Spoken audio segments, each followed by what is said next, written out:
कैसे हो बच्चों? तो आज मैं आपको एक कहानी सुनाती हूँ, ठीक है? कहानी है एक टोपी वाले की और बहुत सारे बंदर की। बंदर होते हैं ना, जानते हो बंदर? लंबी सारी पूंछ, है ना? ठीक है। तो एक बार एक टोपी वाला था। टोपी वाला टोपियां बेचता था। तो एक दिन वो बहुत सारी टोपियां लेके जंगल से होकर किसी गांव या शहर में टोपियां बेचने जा रहा था, ठीक है?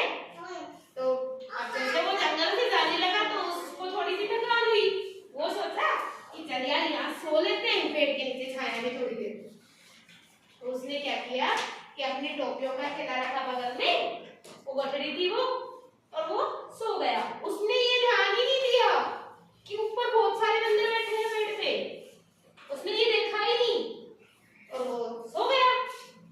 तो बंदरों ने क्या किया कि जैसे उसने टोपी पहनी हुई थी ना, उसकी सारी टोपियां निकाल के बंदर पे पहन के बैठ गए ऊपर पेड़ पे जाके। तो जैसे ही वो टोपी वाला उठा, उसने देखा कि हाय राम, मेरी टोपियां कहाँ हैं? फिर उसने ऐसे इधर उधर बहुत देर देखा। फिर उसके बाद में उसने ऊपर देखा, तो देखा तो सारे बंदरों ने उसकी टोपी पहन के बैठे थे, सारे के सारे बंदर।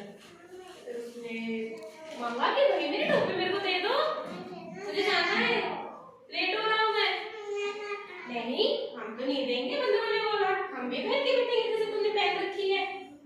तो नहीं दी उसने। फिर उसने सोचा कि क्या करूं, ऐसा क्या करूं कि बंदर अपने आप मेरे को टोपी दे दे, क्योंकि बंदरों से लड़ा तो जा नहीं सकता, बहुत सारे थे वो। तो उसने सोचा, बहुत सोचा। फिर उसने सोचा कि जैसे मैं टोपी पहन के बैठा हूँ, बंदर भी ऐसे टोपी पहन रखी है बंदरों ने भी। अगर मैं इस टोपी को अपने सर से उतार के ऐसे फेंकूं जमीन पे, सारे बंदर भी फेंक देंगे, क्योंकि बंदर नकलची बहुत होते हैं, ठीक है? तो हमारी बिल्कुल नकल करते हैं वो। तो बंदरों, उस आदमी ने, टोपी वाले ने ऐसा सोचा कि अगर मैं मेरी टोपी को उतार के जमीन पे फेंक दूं तो ये बंदर भी फेंक देंगे। तो उसने अपनी टोपी उतारी और ऐसे फेंक दी। बंदरों ने क्या किया, अपनी अपनी टोपी उतारी